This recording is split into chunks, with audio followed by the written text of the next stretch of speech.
Praise the Lord. ஆண்டவரும் அருமை இரட்சகருமாகிய இயேசு கிறிஸ்துவின் நாமத்தில் நான் உங்களை வாழ்த்துகிறேன்.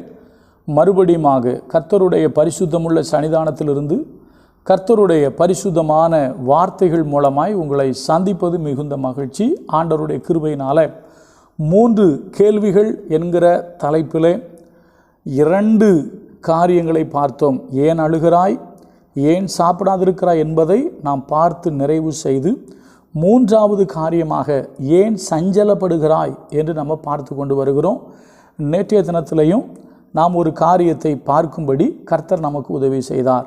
ஒருவேளை மரண கண்ணிகள் நிமித்தம், பாதாள இக்கட்டுகள் நிமித்தம், நம்முடைய வாழ்க்கையில் நம்முடைய பலத்துக்கு மிஞ்சி வருகிற போராட்டங்கள் நிமித்தம் நீங்கள் ஒருவேளை சஞ்சலப்படலாம் என்று சொல்லி நேற்று பார்த்தோம். ஆனால் அந்த சஞ்சலத்தையும் கர்த்தர் மாற்றுவார் என்பதையும் நம்ம நேற்று பார்த்தோம். இன்றைக்கு இன்னொரு காரியத்தை நம்ம பார்க்கலாம். நீதிமொழிகள் புஸ்தகத்தில் சாலமோன் சொன்ன ஒரு முக்கியமான ஒரு வார்த்தை. இன்றைக்கு பலர் இது நிமித்தம் சஞ்சலப்பட்டு கொண்டிருக்கிறார்கள். ஆனால் இந்த சஞ்சலத்தை மாற்ற கர்த்தரால முடியும். என்ன அப்படின்னா, நான் படிக்கிறேன் பாருங்க. நீதிமொழிகள் 10:1. சாலமோனின் நீதிமொழிகள். ஞானமுள்ள மகன் தகப்பனை சந்தோஷப்படுத்துகிறான், மூடத்தனம் உள்ளவனோ தாய்க்கு சஞ்சலமாக இருக்கிறான். பிள்ளைகளை குறித்த ஒரு காரியம். ஞானமுள்ள மகன் தகப்பனை சந்தோஷப்படுத்துகிறான், ஆனால் மூடத்தனம் உள்ளவனோ தாய்க்கு எப்படி இருக்கிறான்? சஞ்சலமாக இருக்கிறான்.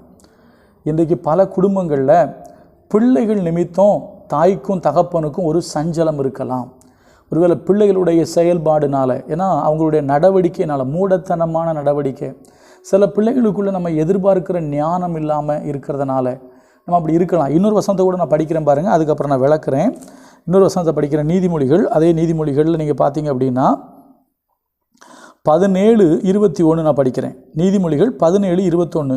மூட புத்திரனை பெறுகிறவன் தனக்கு சஞ்சலம் உண்டாக அவனை பெறுகிறான், மதியினனுடைய தகப்பனுக்கு மகிழ்ச்சி இல்லை. அப்போ பிள்ளைகளுடைய வாழ்க்கையில் காணப்படுற ஞானம் குறைவு. உங்கள் பிள்ளைங்க ஒரு வேளை படிப்பு விஷயத்துலையோ இல்லை இந்த உலகத்தில் மற்றவங்கக்கிட்ட பேசுகிற விஷயம், நடந்து கொள்கிற விஷயம், அவங்களுடைய செயல்பாடுகள், நடவடிக்கைகள் புத்தியினமாக இருக்கிறதுனால ஒருவேளை நீங்கள் சஞ்சலப்படலாம். ஐயோ, என் பையன் இப்படி இருக்கிறானே, என் பிள்ளை இப்படி இருக்குதே, அவங்களுக்கு ஒரு நல்ல ஞானம் இல்லையே, நல்ல அறிவு இல்லையே, இவங்க இப்படி இருக்கிறாங்களே. ஒருவேளை படிப்பு விஷயமாக இருக்கலாம், எதுவாக வேணாலும் இருக்கலாம். நான் ஒரு காரியம் சொல்கிறேன். எல்லா குழந்தைகளும் 1ஆம் ரேங்கு வாங்கிச்சுன்னா அப்புறம் 2ஆம் ரேங்கு எந்த குழந்தை தான் வாங்கும்? ஒவ்வொரு குழந்தைக்கும் ஒவ்வொரு திறமை உண்டு, ஒவ்வொரு குழந்தைக்கும் ஒரு தாளந்து உண்டு. அதை பார்த்து அந்த குழந்தைகளை நம்ம அந்த வழியில் கொண்டு போனோம் அப்படின்னா நிச்சயமாக அந்த குழந்தைங்க நல்லா இருப்பாங்க. கர்த்தர் நமக்கு நல்ல குழந்தைகளை தான் தந்திருக்கிறாரு. ஒருவேளை இன்னொரு குழந்தை வேறு மாதிரி இருக்கும், உங்கள் குழந்தை வேறு மாதிரி இருக்கும். நீங்கள் அதை நினச்சி சஞ்சலப்படாதீங்க. உங்கள் குழந்தைய கொண்டும் பெரிய காரியம் செய்ய கர்த்தரால் முடியும். நீங்கள் பைபிளில் படித்து பார்த்தீங்க அப்படின்னா நிறைய சம்பவங்களை சொல்லலாம். தாவீதுடைய குடும்பத்தில் அவங்க அண்ணன் தம்பி அவ்வளோ பேர் இருக்காங்க. தாவீதுனுடைய காரியங்கள் வேறு, அவங்க காரியங்கள் வேறு. தாவீதுடைய அனுபவம் வேறு, சாலமோனுடைய அனுபவம் வேறு. இப்படி சொல்லிக்கிட்டே போகலாம், நிறைய காரியங்களை சொல்லலாம். எலியா ஊழியம் வேறு, எலிசாவுடைய ஊழியம் வேறு, சரிங்களா? அதே போல் ஏசாயாவுடைய அனுபவம் வேறு, எரேமியாவுடைய அனுபவம் வேறு, எசேக்கியலுடைய அனுபவம் வேறு. இப்படி நம்ம நிறைய காரியங்கள் வேதத்திலிருந்தே நம்ம சொல்லலாம், சரிங்களா?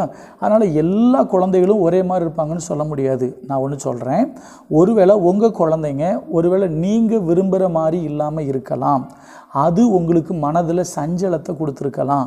இன்றைக்கு நான் தேவ சமூகத்தினு சொல்கிறேன், கர்த்தர் உங்கள் சஞ்சலத்தை மாற்றுவார். எப்படி மாற்றுவார்? உங்கள் பிள்ளைங்க வாழ்க்கையில் அற்புதம் செய்ய கர்த்தரால் முடியும். ஒருவேளை பிள்ளைக்கு ஞானம் இல்லாமல் இருக்குது, ரொம்ப சொல்கிறது பைபிளை போட்டுருக்கு, மூடபுத்திரன்னு போட்டிருக்கு, முட்டாள்தனமாக பேசிகிட்டு இருக்கான், ஒரு ஞானம் இல்லை, எப்படி நடக்கணும்னு தெரியல அப்படின்னு சொல்லி உங்கள் பிள்ளைகளை குறித்து ஒருவேளை நீங்கள் சஞ்சலப்பட்டுக்கிட்டு இருக்கலாம்.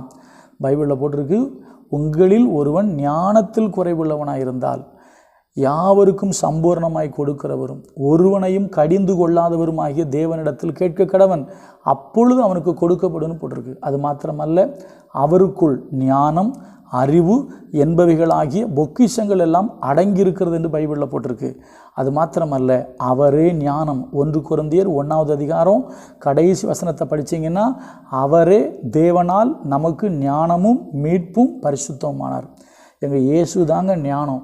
நீங்கள் சொல்லுங்கள் உங்கள் பிள்ளைகள்கிட்ட, உங்கள் பிள்ளைகிட்ட சொல்லுங்கள், ஆண்டவரை கேளு, ஆண்டவரே எனக்குள்ளே வாங்குன்னு கேளுன்னு சொல்லுங்கள். இயேசு கிறிஸ்து உங்கள் பிள்ளைகளுக்குள்ளே வருவாரே ஆனால் கண்டிப்பாக ஞானம் வந்துடும்.